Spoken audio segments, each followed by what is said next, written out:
नाजरीन आदाब। क्या हम में से कोई चाहता है कि वो गधे की तरह बने?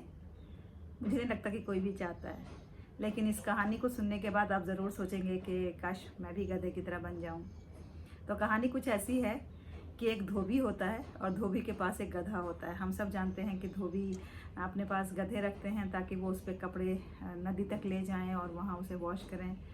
अब आजकल तो ऐसा नहीं होता है, लेकिन हो सकता है कि टाउन्स में, कस्बों में, गांव में, देहातों में अभी भी होता हो, लेकिन पहले ऐसा हुआ करता था। तो एक धोबी के पास एक गधा होता है। वो गधा कहीं जा रहे होते हैं ये दोनों, तो गधा एक गड्ढे में गिर जाता है। उसके बाद जब धोबी को ये रियलाइज़ होता है कि गधा गड्ढे में गिर गया है, वो झांक के देखता है तो गड्ढा बहुत ज़्यादा गहरा होता है और गड्ढे से गधे के चीखने की आवाज़ आ रही होती है। अब वो बहुत धोबी सोचता है कि मैं किस तरह से इसे बाहर निकालूं। वो बहुत कोशिशें करता है, बहुत ज़्यादा अपना जहन दौड़ाता है कि कोई मुझे सोल्यूशन नज़र आ जाए और मैं उसे किसी तरह से निकाल पाऊँ, लेकिन वो नहीं निकाल पाता है। तो फिर वो सोचता है कि अरे ये गधा तो वैसे भी काफ़ी ज़ईफ़ था और काफ़ी कमज़ोर हो गया था, बीमार भी रहता था, तो इसके अंदर तो इतनी प्रॉब्लम्स थी। कोई बात नहीं, अगर ये गिर भी गया है तो हम सब्र कर लेते हैं और हम इसे दफन कर देते हैं। तो फिर उसने अपने आसपास जो लोग थे उनको बुलाया और उसके ऊपर उन्होंने उस गड्ढे में मिट्टी डालना शुरू कर दिया ताकि वो गड्ढा भर जाए मिट्टी से और गधा उसके अंदर ही दफन हो जाए। अब जब इन्होंने मिट्टी डालना शुरू किया तो फिर नीचे से गधे की और ज़्यादा चीखने की आवाज़ आने लगी। तो फिर उसके बाद ये और ज़्यादा मिट्टी उसके ऊपर डालने लगे और ये सोचने लगे कि शायद गधा अब दब रहा है मिट्टी के नीचे, इसलिए वो ज़्यादा चिल्ला रहा है और इसलिए उसकी आवाज़ ज़्यादा आ रही है। ऐसे धीरे धीरे करके ये मिट्टी डालते रहे और फिर थोड़ी देर के बाद इन्होंने देखा कि अरे गधे की आवाज़ नहीं आ रही है, आखिर क्या वजह है।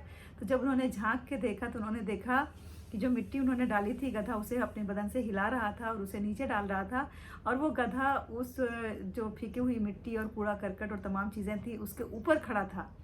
तो इनिशियली जब इन्होंने शुरू में डाला था मिट्टी, कूड़ा करकट वगैरह, तो गधा नहीं समझ पाया कि आखिर ये हो क्या रहा है। तो इनिशियली वो बहुत चिल्लाया, चीखा, लेकिन फिर उसने ये सोचा कि इसको मैं झाड़ करके और इसी के ऊपर खड़ा हो जाता हूँ। तो जैसे जैसे वो मिट्टी डालते रहे वो झाड़ झाड़ के उसके ऊपर खड़ा होता रहा। इस वजह से उसकी आवाज़ बिल्कुल निकलनी बंद हो गई, क्योंकि वो खुश था कि अब वो धीरे धीरे करके ऊपर आ रहा है।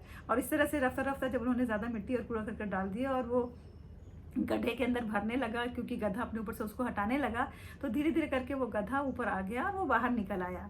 तो उसके बाद फिर गधा बहुत खुश था कि जाहिर सी बात है उसने अपनी जहन से, अपनी चालाकी से, अपनी अक्लमंदी से खुद को बाहर निकाल लिया था। और धोबी भी बहरहाल समहाउ वो भी ठीक ठाक था, क्योंकि उसकी भी तो नीयत उसे मारने की बिल्कुल नहीं थी। वो तो एक मजबूरी के तहत, चूँकि उसे निकाल नहीं पा रहा था, इसलिए उसने ये सोल्यूशन सोचा था कि चलो मैं ऐसा ही कर दूँ कि उसे दफन ही कर दूँ। तो बहरहाल नाजरीन, देखिए ज़िंदगी में भी हमारे साथ इस तरह के बहुत सारे वाक़यात पेश आते हैं और अभी तो हम इस वक्त यही सोच रहे होंगे कि काश जब हमारे ऊपर भी मुश्किलात आएँ, परेशानियाँ आएँ, लोगों के लान तान आएँ, लोग हमें क्रिटिसाइज़ करें, तो काश हम भी एक गधे की तरह हो जाएं और ऐसा एटीट्यूड रखें कि उन सबको झाड़ करके और एक स्टेप और आगे बढ़ जाएं। और इस तरह धीरे धीरे एक स्टेप आगे बढ़ते बढ़ते हम भी उससे बाहर निकल आएँ और जो हमारे ज़िंदगी का मकसद है, यानी कि जैसे गधे का मकसद था उस गड्ढे से बाहर निकलना, तो हम भी अपने मकसद में कामयाब हो जाएं। देखिए ज़िंदगी में ऐसा होता है कि लोग हमें क्रिटिसाइज़ करते हैं और बहुत सी परेशानियां हमें दूसरे लोगों की वजह से होती है। तो उस वक्त हमें अपना दिमाग लगा करके, अपना जहन लगा करके ये सोचना है कि आखिर जो शख्स हमें क्रिटिसाइज़ कर रहा है या जो लोग हमारे पर तनकीद कर रहे हैं, जो लोग हमें बुरा भला कह रहे हैं, उनकी मेरी ज़िंदगी में अहमियत क्या है, वो किस बैकग्राउंड से आते हैं और उनके क्रिटिसिज्म से हमारे ऊपर फ़र्क क्या पड़ने वाला है। उसके बाद फिर उनके क्रिटिसिज्म का हमें तज्जिया करना है और फिर हमें ये देखना है कि क्या उनके जो क्रिटिसिज्म है वो हमें फ़ायदा पहुंचा रहे हैं किसी भी हैसियत से, अगर हम उनके ऊपर अमल पैरा हो जाएं तो, या फिर ये कि वो उनके क्रिटिसिज्म बराए सिर्फ क्रिटिसिज्म है ताकि वो अपने आप को सर्टिफाई कर सकें। क्योंकि जब हम एक ऑर्गेनाइजेशन में काम करते हैं तो बसा औकात जो हमारे कलीग्स होते हैं उनके अंदर एक प्रोफेशनल जेलेसी होती है, तो कई दफ़ा क्रिटिसिज्म उनकी वजह से आता है, कई दफ़ा परेशानियाँ उनकी तरफ से आती हैं।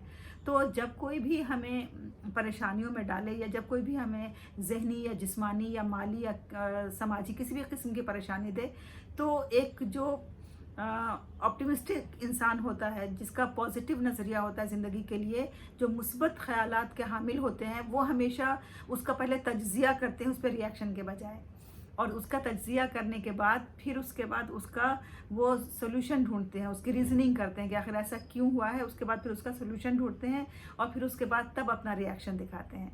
जबकि जो पेसिमिस्ट लोग होते हैं वो उन बातों को अपने दिल में ले लेते हैं, उसके बाद उसका उनके जहन पे असर हो जाता है और उनके जहन से वो चीज़ें फिर उनके जिस्म को असर करने लगती हैं और रफ्ता रफ्ता वो न सिर्फ ये कि जहनी बीमार हो जाते हैं बल्कि वो जिस्मानी बीमार भी हो जाते हैं।